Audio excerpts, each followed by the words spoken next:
Waktu zaman Pak Presiden SBY kebetulan saya juga banyak terlibat di tim itu. Jadi Presiden SBY itu bikin tim Catastrophic Purba namanya. Jadi tim tersebut, ada geolog, ada macam-macam lah, ada di situ ada arkeolog dan lain. Mereka mendata bencana-bencana di Indonesia yang terjadi di masa lalu dan biasanya bencana itu membentuk pola.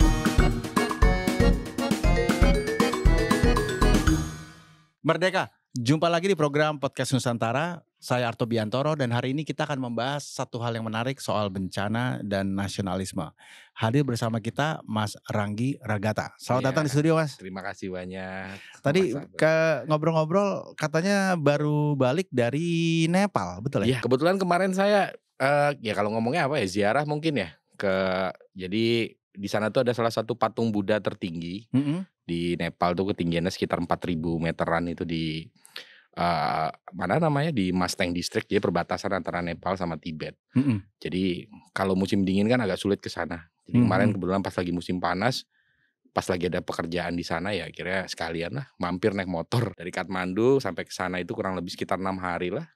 Perjalanannya off-road, ya di high pass di Iya. sepanjang dataran tinggi Himalaya kan, Wow, menarik kurang menarik. lebih, iya. Nah, kalau bicara ke Nepal kan artinya juga bicara bagaimana mereka punya mitigasi bencana ya. Kalau Mhm, kembali ke Indonesia, Mas mendirikan satu yayasan yang betul ya. namanya Graysena, Yayasan Gerakan Indonesia Sadar Bencana. Jadi Gerakan Indonesia Sadar sadar bencana ya, Bencana. jadi kita sebutnya singkatannya sebagai Gresena, supaya lebih mudah pengucapannya kan, seperti itu. Oke, so Heeh. apa yang dilakukan oleh gerakan itu? Apakah sebenarnya sebuah inisiatif, ada sekolahnya kah, ada programnya kah gitu? Jadi sebenarnya Gresena itu, berdiri itu kan dari tahun 2014 sebagai suatu gerakan. Jadi, eee sebenarnya Gresena itu dimulai dari rasa kita, mungkin di generasi saya, mungkin juga di generasi sebelum saya, mungkin, kita bisa nganggapnya kurang berhasil dalam menciptakan generasi yang, sadar bencana. Saya berharap generasi-generasi selanjutnya itu dengan kegiatan-kegiatan dan program yang dilaksanakan Gresena, mereka lebih care dan lebih aware terhadap bencana. Jadi yang pertama itu, kita punya sekolah relawan, jadi kita sebutnya sekolah, manajemen keadaan darurat. Itu ada, tingkatannya, ada level 1, level 2, level 3. Level 1 itu yang paling basic. Nah, di sana relawan itu dididik pengetahuan-pengetahuan dasar mengenai kebencanaan.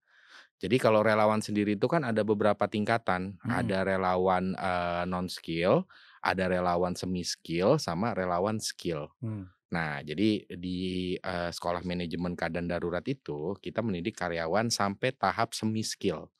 Jadi nanti, kita bekerja sama sama beberapa lembaga, kita menciptakan standarisasi untuk relawan. Nah, terus yang kedua kita ada program, kita sebutnya ngademin kota. Jadi, eee kita tanam 300.000 pohon, itu di kota-kota besar di Indonesia. Saat ini kita baru fokus di Jakarta dan di, Medan, sama di Padang, ada 3 kota. Di jangka waktu yang lama, kita bisa menurunkan suhu kota walaupun hanya kita target sih ya sekitar 0,8 sampai 1,2 derajat Celcius. Suhu kota itu bisa turun dalam 20 tahun ke depan melalui beberapa aktivitas yang kita lakukan saat ini. oke oke. Jadi kita semacam investasi jangka panjang lah untuk, pemberdayaan penghijauan di kota besar.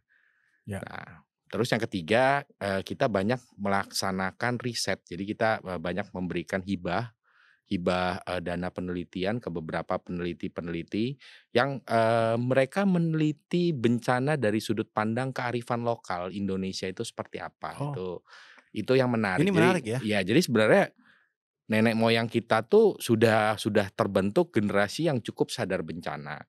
Contoh yang paling simpel cerita tentang, bentuk desain dari, Candi Prambanan yang, dibuat seperti, bangunan tahan gempa atau, banyaknya embung dan yang lain-lain di, Cirebon, kabupaten dan kota, itu untuk pengendalian banjir dan lain-lain. Nah, cuman karena kebutuhan ruang dan yang lain-lain di masa modern akhirnya hal-hal tersebut kok lama-lama semakin menghilang gitu loh.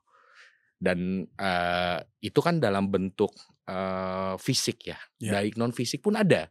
mmm, Kayak contohnya tradisi bersih desa. Contohnya di masyarakat di lereng Gunung Slamet, itu setiap, tahun, dalam 1 tahun ada beberapa waktu mereka itu mengadakan makan sama-sama di sumber air, terus mereka bersihkan dan lain-lain. Nah, itu adalah bagian dari adat istiadat lokal gitu kan. Nah, sebenarnya apa sih tujuan utama dari kegiatan tersebut? Jadi sebenarnya masyarakat tuh turun bersama-sama melihat sumber airnya masih bagus atau tidak, ada yang menghalangi atau tidak, ya kan. Nah, kalau ada yang menghalangi, mereka bisa membersihkan dan mencari solusi yang lain. Mmm, Jadi, mhm. banyak upacara-upacara adat di Indonesia itu sebenarnya tuh banyak memasukkan hal-hal yang terkait dengan mitigasi bencana gitu, itu dari sudut pandang kearifan Betul lokal, betul betul. begitu, seperti itu. Menarik menarik. Jadi sebenarnya artinya isu bencana itu sangat relevan sekali dengan isu kearifan lokal yang kalau dipelihara dengan baik, dia justru bisa memitigasi bencana itu ya? Betul betul sekali. Jadi, sebenarnya kan bencana itu kan ada beberapa jenis ya, kalau secara garis besar tuh kita sebutnya yang pertama tuh ada bencana alam.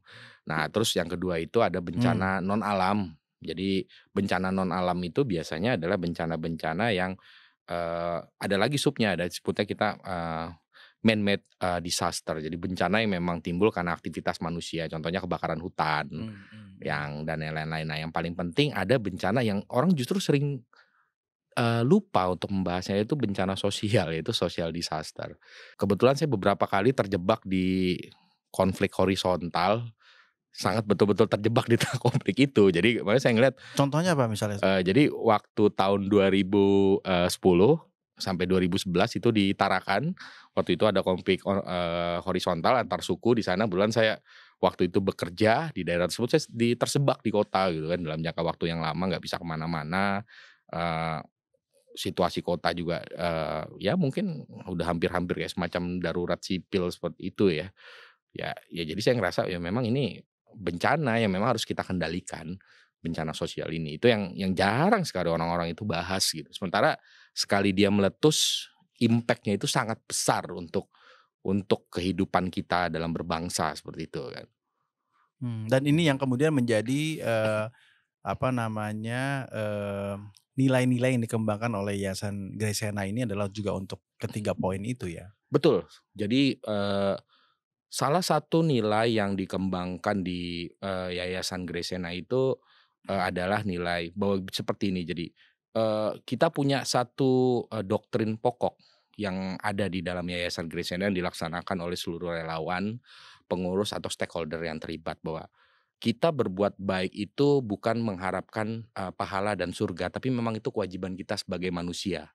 Jadi ketika kita ngomongi berbuat baik itu adalah kewajiban, kita sudah tidak memandang siapa yang kita tolong begitu. Karena dalam sudut pandang saya, kultur yang dibangun di keluarga, di lingkungan, bahwa terkadang Tuhan itu berada di orang yang miskin yang kita tolong tersebut. Jadi Mhm. mungkin Tuhan memberikan apa ya, semacam, teguran atau semacam apa kepada saya dan teman-teman agar lebih memperhatikan orang yang memang butuh bantuan. Makanya terkadang saya bisa menemukan keberadaan, eee, Tuhan di orang-orang yang mungkin bisa saya bantu. Jadi seperti itu. Itu sih yang selalu kita, jalankan doktrin itu di Yayasan Gresena.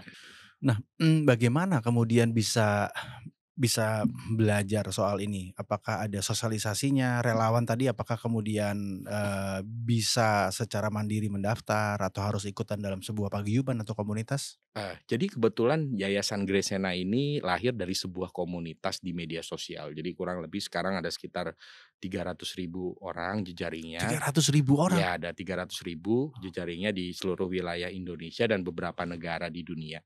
Eee, Makanya kita tidak ada isu besar mengenai sustainability dari segi, finansial dan yang lain-lain, karena Proses koordinasinya secara manajemen seperti apa? Jadi ada kantor-kantor cabang kah?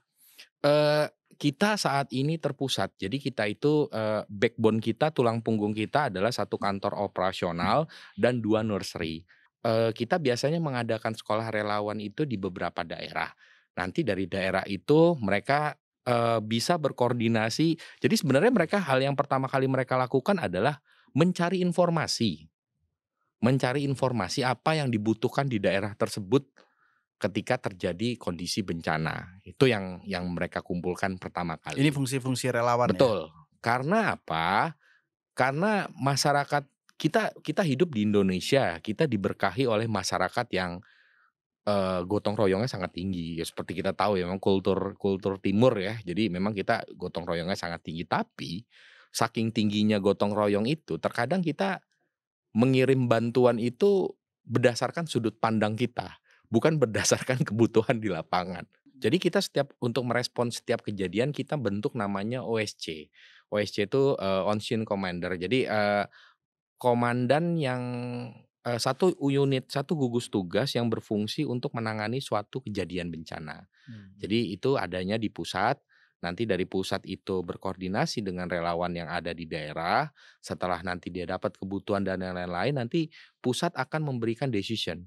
Apakah perlu mengirim bantuan dan beserta personil, atau hanya bantuan, atau apa lagi yang mungkin perlu dikirim. Jadi kurang lebih seperti itu Mhm. yang berlangsung selama ini di Ya memang kita. karena Indonesia juga memang negara yang rawan dengan bencana ya. Betul. Kita ada berapa sih jenis bencana atau kalau Indonesia tuh sebenarnya rawannya tuh ada di kategori yang mana sih? Ya kalau, berdasarkan, data PBB ya kan, jadi, di PBB itu ada namanya, Global Disaster Alert and Coordination System. Jadi dia tuh, mendata seluruh kejadian-kejadian bencana yang ada di seluruh dunia dan menginformasikannya ya.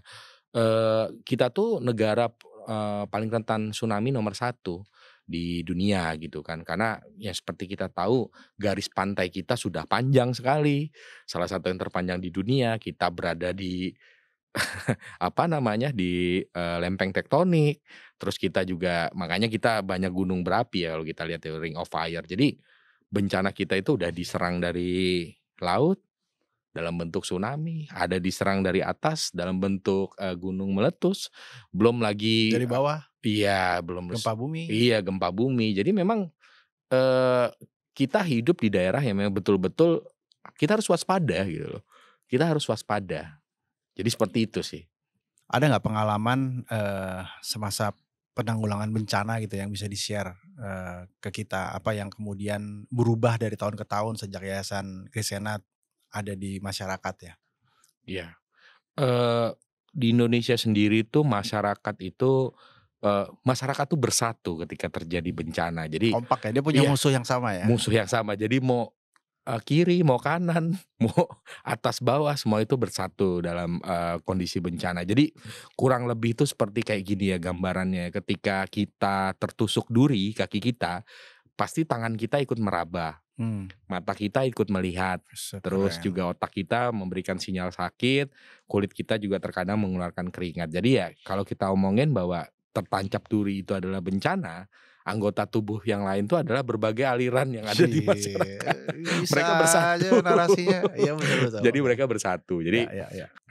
setelah yayasan berdiri ya, semuanya sama, pattern-nya sama. Kayak contohnya, di, gempa Lombok, dan di 2018, terus kebakaran hutan di Kalimantan 2019 dan, apa namanya, tsunami ya di Palu ya. Jadi kita lihat memang segala sesuatu yang ada itu seluruh sumber daya, seluruh kekuatan yang ada, baik di lokal maupun di nasional, itu memang betul-betul, eee, dijalankan ketika terjadi bencana. Kita bisa bilang no no choice, no option. Yang tercepat dan yang terbaik itu yang dilakukan ketika dalam kondisi bencana dan itu pattern-nya tidak pernah berubah dari pertama kali, Gresena masih berbentuk sebuah gerakan sampai Gresena berbentuk yayasan, itu semuanya tetap sama pattern-nya. Ya, artinya memang perlu banget ya kayak komunitas-komunitas yang memang memiliki ketanggapan gitu ya, untuk melihat bencana ini sebagai satu musuh bersama, kemudian digerakkan dalam satu ekosistem gitu. Betul. Jadi, kalau untuk, SAR, Search and Rescue sendiri kan dari, Basarnas atau sekarang namanya, BNPP, Badan Nasional Pencarian dan Pertolongan itu kan mereka punya binaan yang disebutnya potensi SAR. Jadi yang dimaksud dengan kekuatan SAR itu adalah personil pemerintah, eee, aparat, dan juga potensi SAR tadi yang datang dari masyarakat yang telah dididik.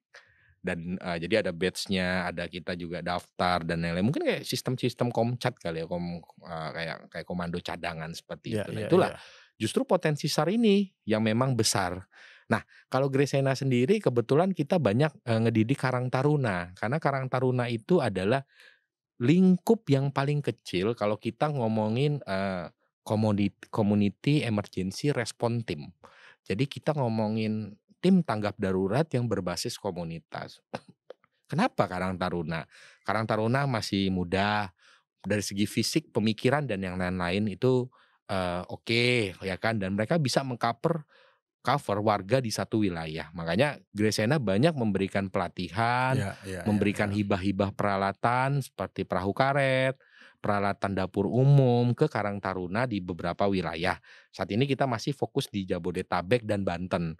Eee, Diharapkan nanti komunitas itu bisa, mandiri merespon suatu bencana tanpa perlu menunggu terlalu lama bantuan dari pusat, Ya seperti itu, jadi Mas. konteks bencananya sendiri sekarang bukan lagi hanya peran kita meminta pemerintah untuk bergerak, tapi mitra-mitra strategis ini kemudian menjadi bagian dari satu jejaring bersama ya, Betul, yang kalau terjadi satu bencana, itu kemudian bisa bergerak betul serentak ya. ya. Ketika kita membantu orang lain sebenarnya itu sama aja kita membantu diri kita sendiri. Kita tidak tahu bencana itu akan datang kapan dan di mana. Jadi, salah satu, ciri khas bencana itu bisa diprediksi akan terjadi, tapi kita tidak bisa memprediksi bencana itu terjadinya kapan. Kayak contohnya, ramalan BMKG tentang potensi, tsunami megatrust di mungkin pernah dengar yang di Mmm, mmm. seputaran Anyer, di Jawa bagian, barat, Selat Sunda, itu kan sudah BMKG berkali-kali selalu ngomong, "Ini ada potensi megatrust sampai 8 sampai 9 skala Richter gempa," dan itu diprediksi akan terjadi. Cuman waktunya kapan, ya itu yang tidak bisa kita prediksi Bisa karena 100 belum tahun lagi? ada. Kalau berdasarkan jadi, dulu, waktu zaman Pak Presiden SBY kebetulan saya juga banyak terlibat di tim itu. Jadi Pak i es Presiden SBY itu bikin tim katastrofik purba namanya. Jadi tim tersebut, ada geolog, ada macam-macam lah, ada di situ, ada arkeolog dan lain. Mereka mendata, bencana-bencana di Indonesia yang terjadi di masa lalu dan biasanya bencana itu membentuk pola. Jadi bencana itu berulang ya, biasanya membentuk pola. Diharapkan banyaknya penelitian, pola-pola bencana di masa lalu itu bisa aplikatif kita gunakan sebagai mitigasi. Jadi contohnya, kayak contohnya hal yang sederhana, kenapa misalnya di bagian selatan Jawa, misalnya contohnya, kenapa banyak masyarakat yang agak sedikit menjauhi pantai, tinggalnya tidak seperti di, pantai utara Jawa yang di Indramayu itu dan yang Ya. lain-lain. Ya itu, eee, mungkin di masa yang lalu itu pernah terjadi bencana besar, tsunami dan yang lain, yang mengharuskan orang-orang itu bermigrasi dari pantai menuju ke dataran yang Lebih lebih tinggi. tinggi, yaitu itu kan salah satu tipologi bencana. Jadi kita bisa tahu, oh berarti kita nggak boleh terlalu banyak aktivitas misalnya di daerah-daerah Ya ya tersebut. ya Nah itu ya. contohnya seperti itu. Kearifan lokal yang diterapkan lah ya Ya dalam harus bisa penanganan hidup bencana. dengan dalam kondisi Betul bencana, sekali, bersahabat dengan bencana, betul dan disitulah kemudian peran peran apa, organisasi ini kemudian bisa menyelaraskan itu bersama betul. dengan Karena pemerintah. kita sudah ngomongin, kita gerakan Indonesia Sadar Bencana. Jadi poin goal kita itu sebenarnya adalah dimitigasi bencananya. Jadi kita berharap, eee, kebetulan, saya beberapa kali ngikut pertemuan internasional tentang kebencanaan. Juga karena saya suka traveling, jadi saya suka banyak jalan-jalan ke beberapa negara, memang sistem mitigasi bencana di sana sangat baik, kayak contohnya di Jepang, ya kan, itu sangat baik sekali gitu kan. Itu yang saya berharap nanti generasinya anak saya atau generasinya itu Indonesia akan jadi negara yang sadar bencana, karena memang kita ada di Di hal wilayah tersebut, itu, di ya. wilayah tersebut gitu kan. Apa namanya, kalau sistem peringatan itu Indonesia itu sudah ada dari zaman dulu. Contoh yang paling sederhana yang baru-baru terjadi itu adalah tsunami 2004 di Aceh. Mmm, Itu jadi ada daerah namanya Simeleu. ya Simeleu itu ada di ujung Aceh, dia di bagian barat, jadi ya. menghadap langsung ke Samudra Hindia. Itu, orang tua, itu mereka punya semacam nyanyian kidung yang setiap anaknya mau tidur itu selalu dinyanyikan. Mmm, Intinya sih kalau di mmm. bahasa Indonesia kan ya, kalau kalau air surut carilah tempat yang tinggi, jangan mendekat ke pantai. Jadi ketika tsunami terjadi di pulau itu, cuman ada 2 korban. Nah itulah kenapa saya bilang sistem peringatan berbasis kearifan lokal itu sangat baik sebenarnya, seperti itu. Nah, di masa yang sekarang dengan berbagai, perkembangan zaman, aplikasi Gempai, BMKG dan yang lain-lain itu selalu lebih update dan yang paling penting juga sekarang itu di fase search and rescue-nya, pencarian dan penolongnya. Jadi bulan kemarin Yayasan Gresena sempat bekerja sama dengan salah satu, universitas, kita, riset bareng mengenai teknologi artificial intelligence yang bisa ditanamkan di drone. Jadi drone-nya itu bisa mengenali tubuh manusia. Jadi itu sangat lebih mempermudah pencarian di area yang luas, area banjir, area tsunami, dan yang lain-lain. Kemarin kita uji coba dan yang lain-lain ya hasilnya sangat bagus. Bicara teknologi itu sebenarnya kalau hari ini memang teknologi bencana tuh jauh lebih advance dari dulu ya, Betul, sekarang ini. betul. Apa yang paling canggih, yang terbaru lah yang mungkin kita juga punya nggak? Sistem deteksi kita. Jadi kendala kita adalah kita itu bisa mengadakan tapi terkadang kita masih sulit untuk merawat. Pelampung tsunami itu banyak Ya, yang ya, diambil baterainya ya. dan yang lain-lain. Ya kita itulah salah satu hal yang perlu kita Tantangan perbaiki, kita. Heeh. di bangsa kita. Jadi nah, tapi kita sendiri sudah punya, banyak pemetaan-pemetaan dari satelit-satelit kita mengenai peta kebakaran hutan dan yang lain-lain, sehingga kita bisa lebih banyak mengetahui dengan lebih mudah berapa luasan area, terus, apa yang harus kita lakukan, strateginya seperti apa. Jadi informasi-informasi yang diperlukan terkait penanganan bencana itu sekarang lebih mudah diakses gitu dibandingkan masa lalu. Itu peningkatan yang sangat signifikan seperti itu untuk di Indonesia sendiri. Ya. Terakhir ya, kalau kita bicara mentalitas gitu, tadi kita sempat bicara soal, kesiapan masyarakat ya. Kan dulu kita biasanya malah kadang-kadang menghindari pembicaraan tentang bencana gitu ya. Betul. Nah, apa sih yang sekarang dibutuhkan untuk generasi muda juga, supaya kemudian narasi tentang bencana ini bukan sesuatu yang harus dihindari, justru malah yuk kita bicarakan gitu. Apa hal-hal yang paling penting? Kita selalu ngomongin bahwa inisiatif itu adalah hal yang paling utama dalam menciptakan generasi yang sadar bencana. Karena Ya. prinsip saya seperti ini, daripada kita mengutuk kegelapan, lebih baik kita nyalakan lilin. Ketika kita ngomongin konsep yang lebih besar, konsep komunitas dan yang lain-lain, itu contohnya di lingkungan saya, kita itu ngadain arisan tabung pemadam kebakaran. Ini suatu hal yang menarik di Indonesia, kayak seperti saya belum nemu ada. Belum belum. Arisan Jadi tabung pemadam. Jadi urunan jadi gini, duit buat mungkin kan orang banyak yang mau beli tabung pemadam, 300, 400, ada yang besar aparnya. 700 apar kan. Nah, Mungkin kan berat, itu pengeluaran tersier kesekian. Jadi saya mikir gimana caranya supaya setiap rumah di sini punya tabung pemadam, apar gitu kan. Saya bilang sama istri saya, "Yuk kita adain arisan aja lah." Itu tadi kita berbicara dalam konsep yang lebih besar, ngomongin masyarakat. Kalau naik lagi yang lebih ke negara itu kita sudah ngomongin kebijakan dan lain-lain. Kita coba dari yang lingkungan paling sederhana, dari diri sendiri, setelah itu lingkup tempat tinggal kita. Jadi mungkin seperti itu. Iya. Oke, baik, itulah diskusi kita hari ini. Kita bicara soal bencana dan bagaimana kemudian kita bisa menanggulangi bencana bersama-sama dan melihat ini sebagai panggilan kita sebagai seorang yang peduli pada bangsa, bagian dari nasionalisme kita mencintai Indonesia. Sampai di episode berikut kita akan membahas lagi dengan sosok-sosok yang membangun negeri ini dan membangun narasi kebaikan tentang Nusantara.